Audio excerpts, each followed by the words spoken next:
Find someone that's doing exactly what you want to do and reach out to them and ask, can you help me? Okay, so I think that's probably the most important thing you can do.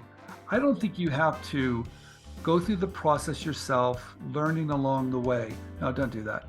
Find someone that's already doing it, exactly what you want to do, and get as close as you can to that person somehow, and ask them to give me a little bit of help and advice. So don't reinvent the wheel. Find someone that's already doing it, go down the road, and then cut your own path. Thank you for tuning in to Hacks and Hobbies with your host, Junaid. We're visited by our amazing guests coming from all walks of life. Want to learn their story, their struggles, and their journey on how they got to where they are today. So stick around. In this episode, we sit down with Steve, a renowned inventor, and hear the remarkable story of his rise in the world of innovation. From his early days as an artist to becoming a sought-after inventor whose ideas have been endorsed by icons like Taylor Swift and Michael Jordan, Steve's journey is nothing short of inspiring. Discover how he turned a simple idea into a global success and how you can too. Tune in for invaluable insights into the world of invention and entrepreneurship. Steven, thank you so much for coming onto the podcast. Well, thank you very much for having me. Steven, I'm so excited to speak with you because of the journey that you've had and then the conversation we had a week or two ago about where you come from and what you've been doing for so many years. I was totally blown away. I was not expecting what I got to see and got to hear from your story. So I would love for you to share a little bit about your journey on how you got started. Well, thank you for asking. I was a young man, I think probably 19 years old, and I was studying economics at Santa Clara University. And I thought that was the right path for me, but I didn't like it. So I took an art class to take the load off. And I realized I wanted to work with my hands. And I found that I really loved to create things. And I went home and I told my dad, I said, look, I want to be this artist. And he said, well, you must like to draw. And I said, well, no. And he goes, do you like to paint? And I said, no. But my father did something that was very brave of him. He said, if you find something you truly love to do, you'll probably never work a day in your life. So he gave me permission to jump off the cliff. And I didn't know what was in store for me at the time, but I did transfer over to another school. I started studying art, and I realized very quickly I was not going to be this great artist. And I started just making things myself and selling them at street fairs and county fairs and art festivals. Wherever I could set up a table, I would make the things by hand. It was soft sculpture, and I'd bring it out and meet people and sell things. And I just really enjoyed that whole process of creating things and meeting people. But everybody thought I was kind of crazy. Like, what am I doing with my life? And my friends were buying cars and getting married. And here I was making things. They didn't get it. But I knew there was something incredible about creating something and seeing someone enjoy it. So I've been on that journey of creating things for my whole career. It started early in my 20s, and today I'm still creating things and showing those things that I create. I'm not selling them at street fairs anymore, but I license or rent those ideas to companies that need ideas from people like me. And if they like those ideas, they rent those ideas or license those ideas from me, and they pay me a royalty on each and every one they sell. That in itself, I mean, people are licensing the products that you created to represent them in their own brands. I mean, some of the people that you mentioned were, Taylor Swift, Michael Jordan, Alex Trebek endorsing your creations. I mean, that is some accomplishment. I'm so awesome. It's like, okay, I want to be an inventor. And how do you become an inventor? Well, you need somebody to believe in you, and your father did that for you. Well, he did. He didn't know exactly what that meant either, but he loved what he was doing, and he knew that if I found something I really enjoyed, that I would probably never stop. Yeah. And he gave me that permission to do that. Yeah. I mean, that's so beautiful. Thank you so much for sharing that tidbit and starting off at least knowing, hey, I want to build things. I want to use my hands. I want to create things. So let's fast forward some of the hit toys that you kind of innovated. Toys were at the company Worlds of Wonder. Okay. Or what is Teddy Ruxpin? I've never heard of that before, but I do know what laser tag is. Okay. Well, I was selling things at street corners and county fairs, and I was about 28 years old. Hmm. And at the time, I wasn't, I was in, I was having a good time, but I wasn't making this great living. And I think my father was a little, I wouldn't say disappointed, Sure. but he knew that it was taking me a little bit longer than he expected to really find this thing I wanted to do.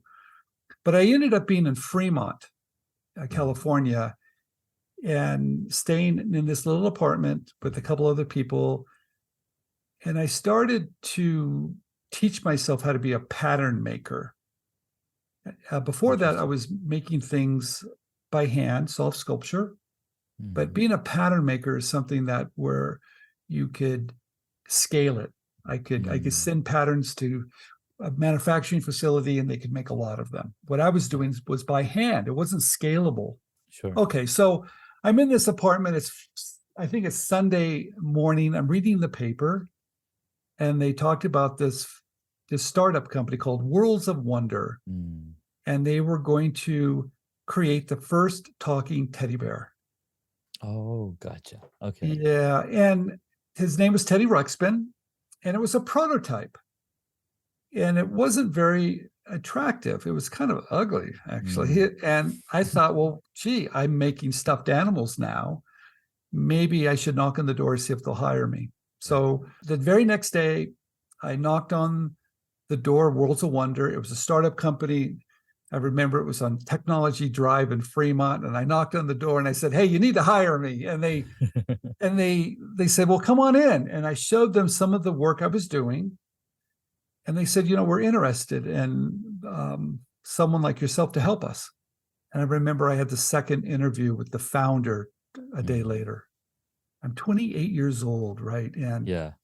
And I went out and I bought a coat. I thought I'm going to impress them with the coat. So I bought a coat and I had this interview and it just went fantastic. I was so excited. I got back to my little apartment and I raised my arm and there was the price tag of the jacket of hanging from the sleeve. And I was Mhm. so embarrassed. I thought, geez. But they This is hired after the me. interview that you came. Yeah. Yeah, after the interview. But they hired me Mhm. and it changed my life. You see, Worlds of Wonder, I was employee number 20, and we Wow. had two number one hit toys. One was Teddy Ruxpin, the first talking teddy bear, in which we sold 5 million Teddy Ruxpins at Wow. $89. We were almost one of the largest toy companies in the world. We went from 20 employees to over 1,000. Wow. And of course, we launched laser tag, and that was a big hit. So I went from really selling things at county fairs, state fairs, to traveling the world. And I ended up living overseas, and my whole life changed in a moment. So, looking back, I guess I was brave to knock on that door, but I think they saw my enthusiasm, and I think Yeah. that really, I think people underestimate how important it is to have enthusiasm. They can teach you anything, right? But to really want to do something, and I really wanted to do this, so that was my first job at 28 years old. First job at 28 years old, doing the things that you love to do. That is so powerful. All right. So you had a great start. You had a great mentor with your dad and giving them the right, giving you the permission of, so you say, right, to be able to jump into that. Now, you've also written a lot of books on this category of being an inventor and making sure that people can take their ideas to the next level. How did that come about? And like at what point of you working and creating these new products that you're like, okay, now is the time to write a book? Like at what point? Well, you have to realize that at Worlds of Wonder, it was a startup company. I was there for 3 or 4 years and Mm-hmm. eventually wanted to create my own ideas. So I left, and my father had told me a little bit about creating wealth, finding something that didn't require your hands or your Mm-hmm. presence and had a multiplying effect. And what he was talking about for me in my world was product licensing, licensing ideas to companies. Yeah. So I left Worlds of Wonder, start my own little company called Stephen Key Design, and just started making things and showing companies my ideas, and they would license those ideas from me. And Mm. it was in all different types of industries, from back to school to toys to packaging. And I was having a blast. And it was really amazing to see my ideas on the store shelf and on TV. And I got to meet some amazing people. Yeah. And then one day my phone rang. And it was a vice president from McGraw-Hill, San Francisco office, said, "Have you ever considered writing a book?" Mm. And I thought, well, this is the craziest thing. I'm not a writer. I can barely put 2 sentences together. I have a learning disability. So that seemed impossible. And but he said, "Steve, you're doing something very unique. The world Mm. needs to know it." And he knew at that time that we had a coaching program called Invent Right, and I was sharing this knowledge. And he wanted to give me a platform to share this knowledge with more people. Yeah. So I called a couple friends up. One of them was one of my early students. His name was Tim Ferriss. He wrote the 4 Hour Work Week. I know Tim Ferriss. Oh my God. He was one of my first students, and I called Tim up. I said, "Tim, they want me to write a book. What should I do?" And he said, "Steve, if you decide to write a book, write it like it's your last and give it all away." And so I took his advice and wrote a book for McGraw-Hill called One Simple Idea. And that was probably 12 years ago, I think. And now it's Yeah. been translated in 5 different languages. And it was a real amazing experience for me. I didn't know the power of having a book. Yeah. So I just told my story, and it resonated with a lot of people like me. So my story is all about overcoming obstacles because I had quite a few in front of me. And Yeah. I figured out how to overcome these obstacles in such a simple way. I didn't have to start a business. I didn't have to raise money or have employees. I could license or rent my ideas to companies, and they would do all Mm. the work for me. So I told that simple story. And I didn't realize there were so many creative people like myself that just wanted another way Yeah. to share their creativity with the world.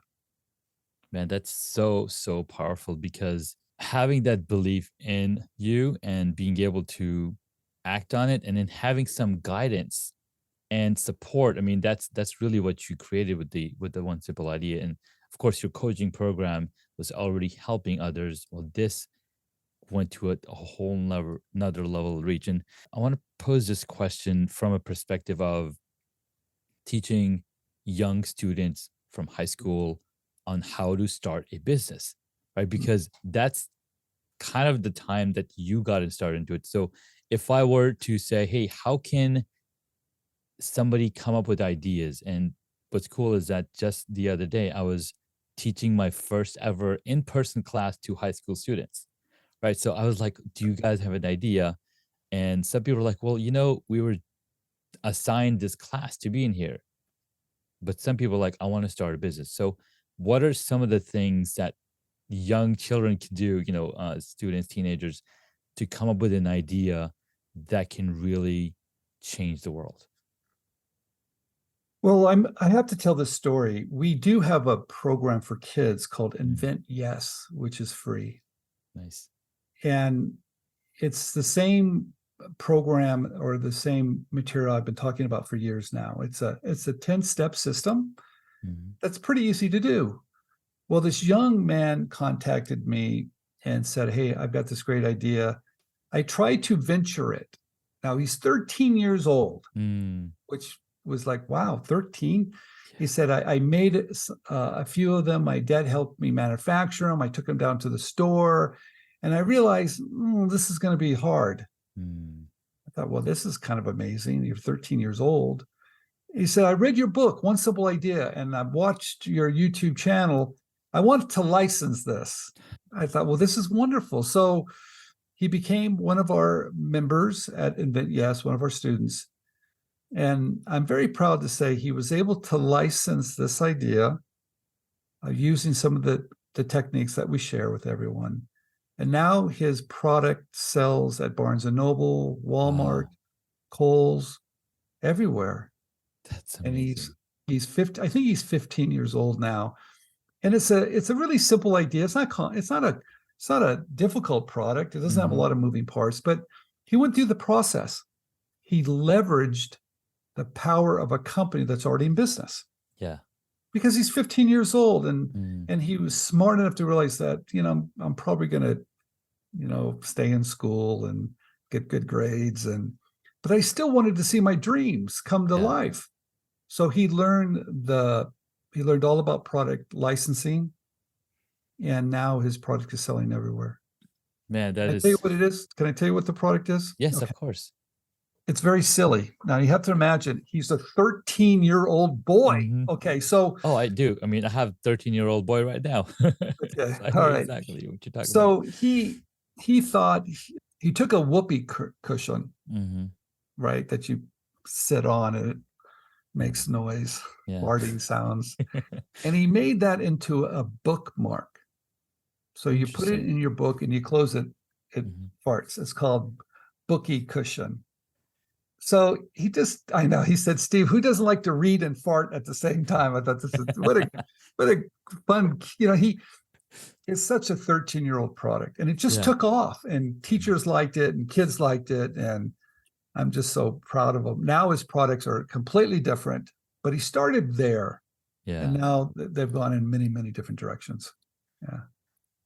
My kids would totally love it. Both my older two kids are bookworms. They're reading books all the time, and they're always losing their bookmarks. Yeah. Like, where's the bookmark that you got from the library, or the bookmark that you got from your teacher? They're always losing them. So then Arbor Arbor Day sent these bookmarks that had our last name on it. So I was like, here's the bookmark. So it's kind of sticking with them because it's kind of personalized, but it's just have their last name. I think this would be pretty cool. And I'm wondering if a bookie mark, what do you call it? Bookie Cushion. Bookie cushion. If a bookie cushion is customizable with the kid's name. It could be. It's he reached out to the company that he reached out to is a novelty gift company, Mm-hmm. and they're looking for things that just put a smile on your face. Yeah. Yeah. So it was remarkable that someone so young was able to do it. Yeah, this Man, that's such a beautiful story. I love it. Thank you so much. The students are gonna love this story because some people have no idea. Some people want to resell shoes because they've seen other people do it. One idea was really cool. They called it a Uber toilet or Uber shower. Like, what okay. does it do? Like, well, simply, it would be a shower on wheels that can go to different places, enable homeless Hmm. people to take showers. Oh, nice. Yeah, Nice. Very nice. that's a pretty cool idea. Very cool. Some of the ideas that I've had have been just kind of silly, and some have Hmm. been very serious. So Yeah, I think you can apply your creativity to different areas, right? And yeah. one of my biggest sellers was just an indoor basketball game. Hmm. Most of these indoor basketball games with a little Nerf ball are square. They have a square Hmm. backboard, and I created one in the shape of Michael Jordan. Okay. And it was just it was a very small change, and it Mm. sold for over 10 years. Wow. Another product that I took to market that's very simple, I think kids really like it, to show what a simple change can be. It Yeah. doesn't have to be a big change, it could be a Uh-huh. simple change. Guitar picks are kind of in this little heart shape. And Hmm. I thought, well, why? So I started creating guitar picks in different shapes. And one of the shapes was in the shape of Mickey Mouse. And we became the largest producers of guitar picks in the world. Oh my God. Here's, The shape of Mickey. yeah. Of course. And I think the kids really like it because we had all these different shapes, guitar picks. We just thought differently. We Hmm. didn't try to reinvent the wheel. We thought, well, Right. why not this shape, or why not that shape, or why not change the material? Why not have Yeah. fun? And before you know it, we had And a then, whole, yeah, so I'm sure you licensed the likeness from Disney to of create it, course. right? Okay. So those are some things that I think people would love to learn. How does somebody license somebody else's likeness? Because, for example, I'll ask my kids, hey, let's create a brand new story. But my daughter, she loves Elsa. She's like, no, I want to talk about Elsa. So Okay. how can kids or how can anybody license a likeness or character from a company like Disney or Marvel so that they can create products? Yeah, let me explain that because that's fairly easy. Mhm. Okay. It seems complicated, but it's not that complicated. Okay. When I was doing the Michael Jordan wall ball, this one company, Ohio Art, Mhm. had the license of Michael Jordan, meaning they could put the image of Michael Jordan on some of their indoor basketball games. Mm. So I contacted that company and thought, gee, why not change the backboard into the shape of Michael Jordan? They already had the license. Yeah. So that was very easy. And so I collected a royalty along with Michael Jordan. We split the royalty. Okay. When I was doing these guitar picks, Hmm. I thought, boy, they'd be great if I could work with Disney. So I just called Disney up. I called the licensing department up and said, hey, explain this whole licensing thing to me. And they explained it to me, and they said, how would you like to become a Disney licensee? And that's how I became a Disney licensee, selling Wow. products around the world. So there's ways of doing it, but I think the easiest way, if you have an idea that you think a license would be nice to have, Hmm. contact the companies that's selling similar ideas Yeah. or has that license to that particular IP, and contact them and show them a different way to use it. I Yeah, love so that. it's not that hard. It's like the simplest thing ever, right? Ask and you shall receive, right? You just got to go and ask the right people. And if you ask deep enough, you're gonna get to that level. And recently I watched a movie called Tetris. I don't know if you've seen it, but Tetris was a story of this Russian computer scientist who came up with this video game, and then it's a property of the government because you worked for a government company. And then eventually the licensing came out and it was only licensed for computer. And then now this guy in UK is now selling this for video games and all these other places. And then finally this guy in the US finds out, it's like, hey, I want to create, get licenses for handheld games. Anyways, the entire movie is really, it's got ups and downs, and it's got like, oh my god, now what's gonna happen, right? It's really cool story of how they cleared that matter up, and Mhm. they finally had the licensing for to license Tetris to all the other different things. Anyways, You're cool story, but right. it's a lot easier now than it was back in Well, the 70s. yeah, that's a very interesting story. I did watch that too. It's Hmm. fascinating. And you're right, that was all about licensing, Yeah, right? And it yeah. was amazing thinking back now. That was a movie on licensing because that's so Exactly. it's something that most people are not familiar with, Mm, but product licensing or brand licensing, licensing images is a very large business. It's been around for hundreds of years. yeah, And there's great opportunities doing that. So I'm fascinated by it. I like it as an inventor or a yeah. product developer or a product artist that I can leverage my creativity and show a company that wants to work with people like me, that's Mm, looking for ideas, and then they do all the work. The, yes. the one thing they don't have is Is that the idea. Yeah. And and so and I like it because it allows me to actually get speed, no risk. I don't have to raise money, yeah. but I can still be creative and I can be creative. And I also like it that I think the companies are working for me. No, you're absolutely right. It's almost like thinking from the philosophy of Henry Ford. I don't need to know all of these things. I know 100 people who are expert in these different areas, and I can simply pick up a phone, like, hey, we need this done, or this is what I'm thinking. So he's free and open to create new ideas and have somebody else execute them. Yeah, I love it. nice. I've got one question around licensing. Do you have to have a patent to license a product? No, you don't. In fact, I think, well, most ideas that are on the market don't have patents, Mm-hmm. and companies don't require them. Now, some would like to have them. Sure. The reality is most ideas go in and out of the market fairly quick. And so it could take years to get a patent where your Yeah. product might be out of the market by then. Yeah.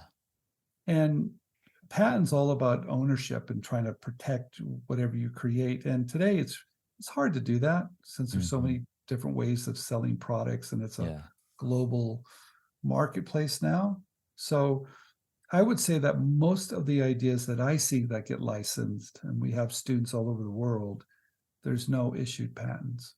No. Steven, I want to ask you this. What is some of the most common questions that you get that you love to answer?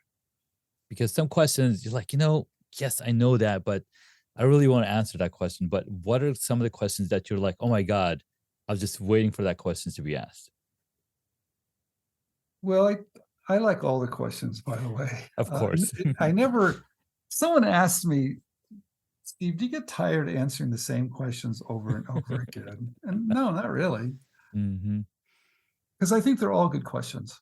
I think the question you just asked, do I need a patent, is a pretty popular question. Another question would be, are companies going to steal my ideas? Mm. I'm fearful. And there's things that you can do to protect yourself. Just find good companies Yeah. that want to work with us. That's the best protection. I think there's some questions that people want to license an idea to multiple companies. Mm. I guess a little tricky. Yeah. They're interesting. I've been doing this now for a few years. I'm always wondering, do I hear a question I've never heard before?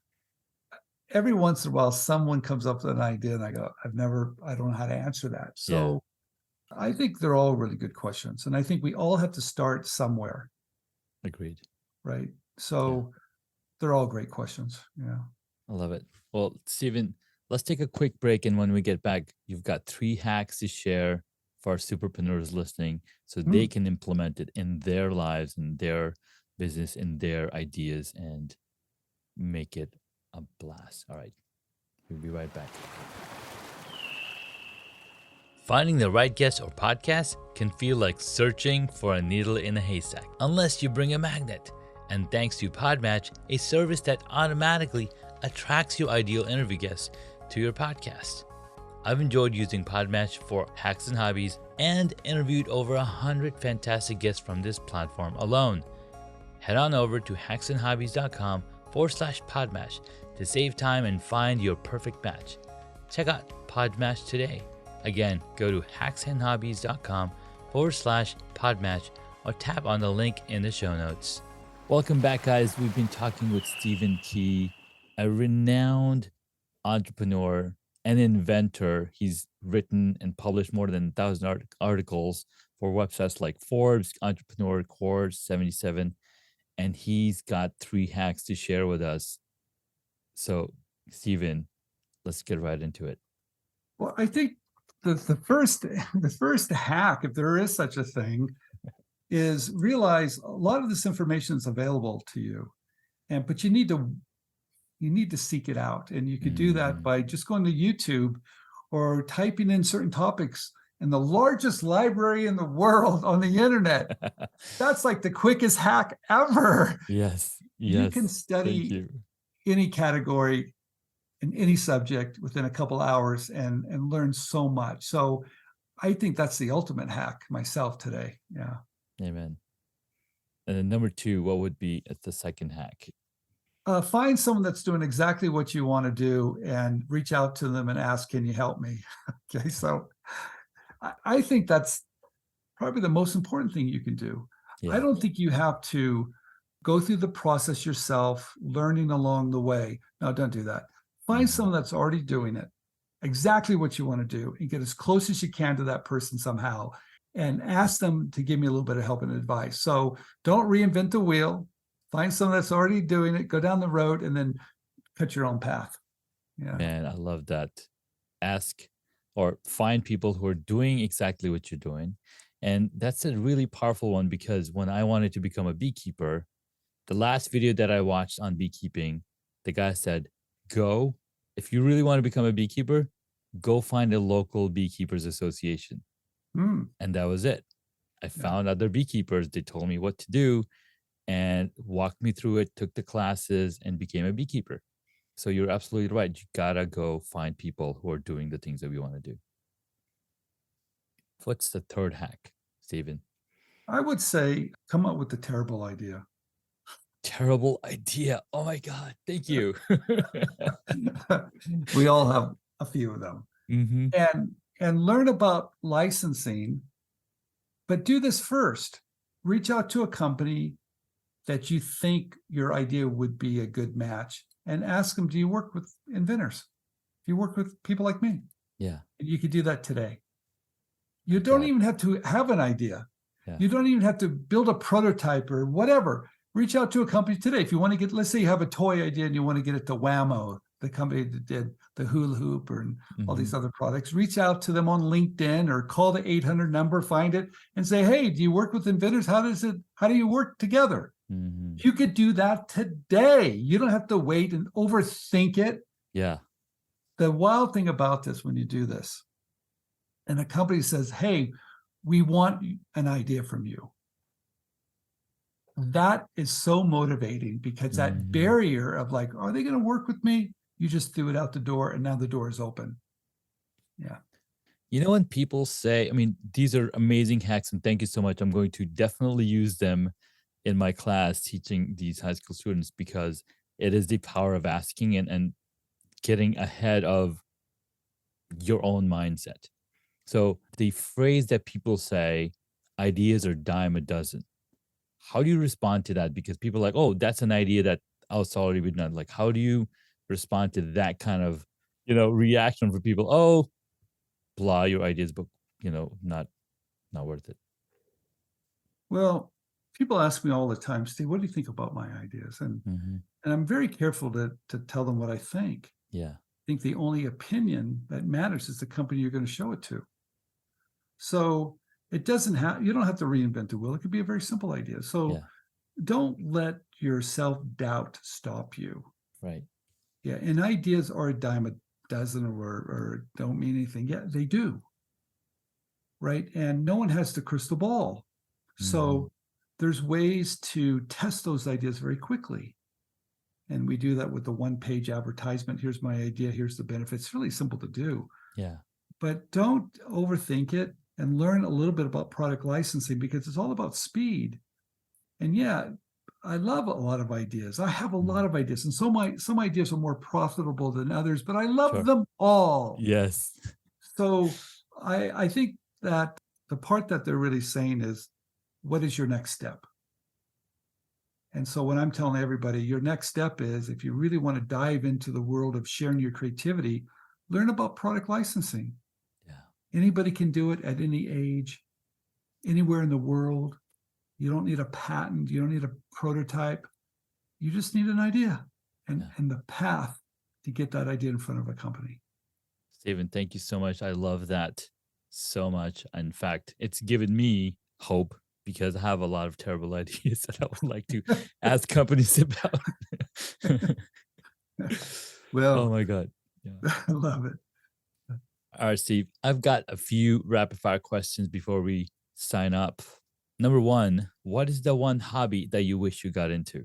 The one hobby, I wish I hadn't stopped sculpting. I was a sculptor. I did a lot of art and I've stopped. I wish I didn't stop. I wish I had kept it up. And I thought it had to be a serious career. Now it could be something I just enjoyed. I wish I hadn't stopped. Love that. Number two, what did you want to be when you were a child? I wanted to fly. I wanted to put a jetpack on my back and fly. Yes. And what's funny is that there's this company where they give you these 4 turbines that you hold on each hand, like 2 on each hand, and you can literally just fly Fly. around. It's really cool. That's all I wanted to do when I was a kid. Yeah, You probably watched Rocket Man, wasn't of it? course. On You that know, note, yeah. On that note, what is your favorite movie? I, it's interesting. I'll go back to the movie Big, Mm, and that was a story of just about, being innocent and creative and dreaming a little yeah, bit yeah. and being able to do some remarkable things. So, yeah, Big. Mm. I love it. I love it. Next up, what movie would you choose if you got to play a character in it? Maybe Big. Maybe going from a child to an adult back to a child. I think I could play that role extremely well because even at my age, I still consider myself a big kid. Oh man, I love that. I love that so much. Thank you so much. All right, next up, who is your favorite superhero? That's a really interesting question. I think inventors are. And I think we need to shine the light on inventors. I think they are superheroes. Yeah, So part of my mission now is to shine the light on this group of people that are doing remarkable things and people don't really know. So so yeah. true, so powerful. Love it. And the last question, if you were a board game, what would it be? If I was a board game, I think maybe Monopoly. And Mm, I really like that game. It's fun. It has all the elements of chance, yeah, but being bold and playing the game of life or business. I think, yeah, that'd be a Monopoly game, I think. I love it, Stephen. Well, thank you so much for your time, your wisdom, your energy, and the amazing concepts and practical lessons that you shared with the audience today. I cannot wait to continue our conversation, and I look forward to recording another episode with you in the future. Thank you so much. Thank you very much for having me. You're welcome. Until the next time, we'll see you in the next episode. Thank you for listening to this Hacks and Hobbies episode. Junaid would love to hear from you, so please leave a rating or a review on Apple Podcasts. Visit hacksandhobbies.com to find additional information on the guest today, as well as the show notes.